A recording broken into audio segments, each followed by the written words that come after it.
Hey guys, I know that on this channel I usually have videos on how to mix, how to master, how to use EQs, compressors and things like that. Today I want to try a different approach. I want to make a video on how not to mix. I want to share some of the mistakes that I've made in the past, some of the mistakes that I'm still making. I want to share a couple of things that you should avoid when you mix. I hope that you enjoyed this video.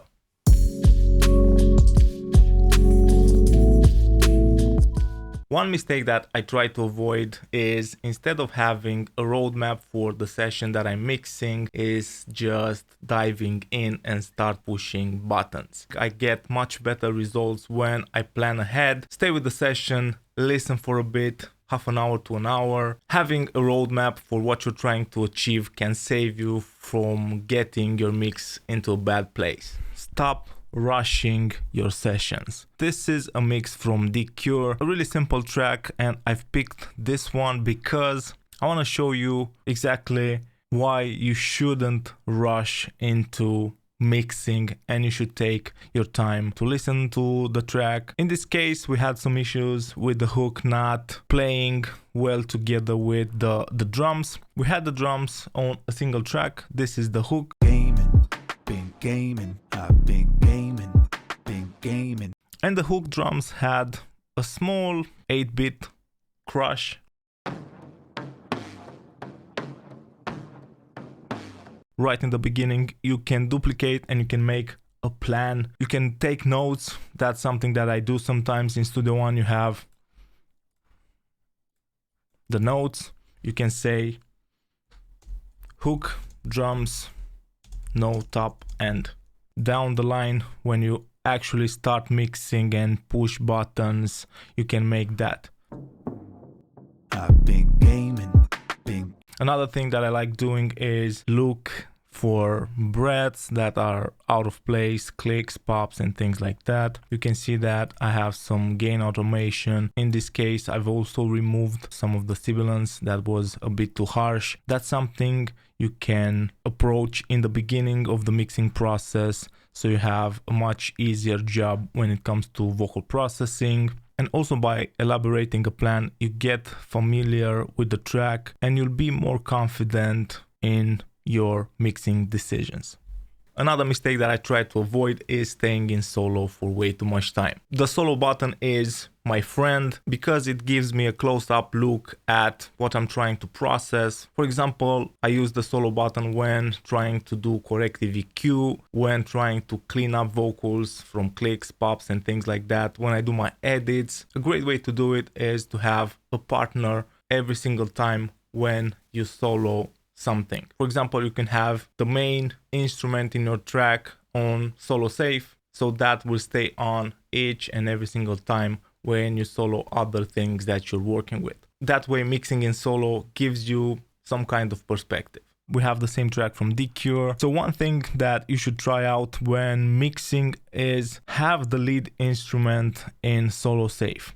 In Studio One, if you hold down Shift and you hit click, the solo is now green. That means whenever I solo the drums or the vocals, this instrument, this track stays on. It doesn't get muted. Let's say that we want to focus on vocals. We want to do some EQing. We want to compress them. I usually do that in solo, then tweak it in context. Doing that in isolation without any other instruments can take you a bit far from your goal. It can sound good in solo, but you'll have issues with the vocals fitting in the mix. To fix that, having another instrument in solo safe can help greatly. We work on the vocals, we solo the vocals, now we'll have M&M, Slam Jims, the vocals and that instrument too. Skittles and some Thin Mints, lemon head, Snickers, Pez, maybe even Raisinette. And we can start making EQ moves, but we still have a context. We still have the relation between the vocals and the other instrument. This is a great technique that can help you get better mixes that sounds a bit more glued together and more cohesive. You can still use solo. You can still make decisions with the vocals isolated, but I think this is a cool little technique that you should try.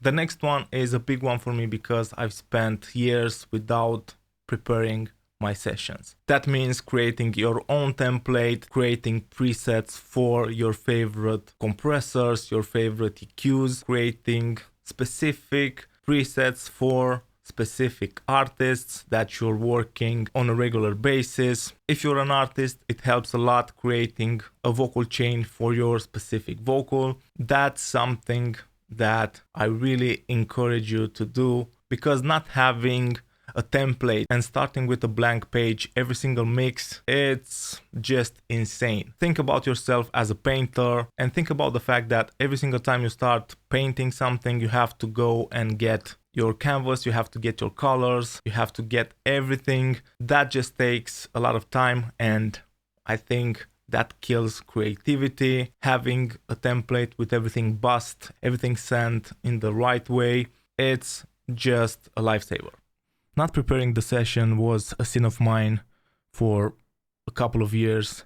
I was staring at this, a blank Studio One project. This is really uninspiring. A session takes a lot of time to create, so you can start working on it. You have to import the files, you have to do the routing, you have to create buses, you have to add all the sends, you have to set up the sends in a way that you like. Tons of technical stuff that have nothing to do with the creative process or with the mixing process that will get in the way of you moving fast, achieving the sound you want. I highly recommend creating a template, even if it's just something really, really small. Just a couple of tracks, just a couple of sends to get you started.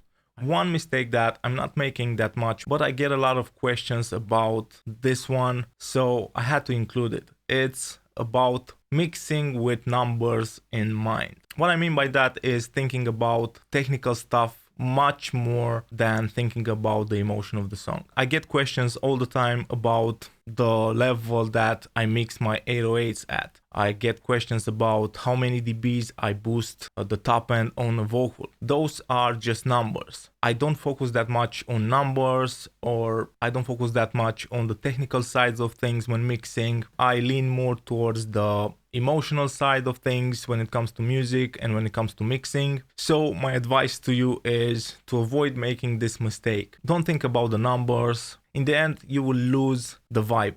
I think vibe is more important than the numbers. Also, under the same mistake, relying too much on the visual side of things when mixing is also a mistake. I like visual EQs, parametric EQs, where you can see the curve, but sometimes that just kills the vibe. Just having like an EQ on the screen with a crazy curve that sounds good just triggers the brain into saying, "Oh my god, that's way too much." All those things are important. Numbers are important. Visuals are important, like an aid, not something that's on top of my list of priorities. Number one is vibe, emotion. Mixing with numbers in mind is not a mistake per se. It won't make your mixes sound bad. Sometimes when you have like a EQ curve like this, your brain, because you're seeing the curve of the EQ, says, oh my god, this is too much.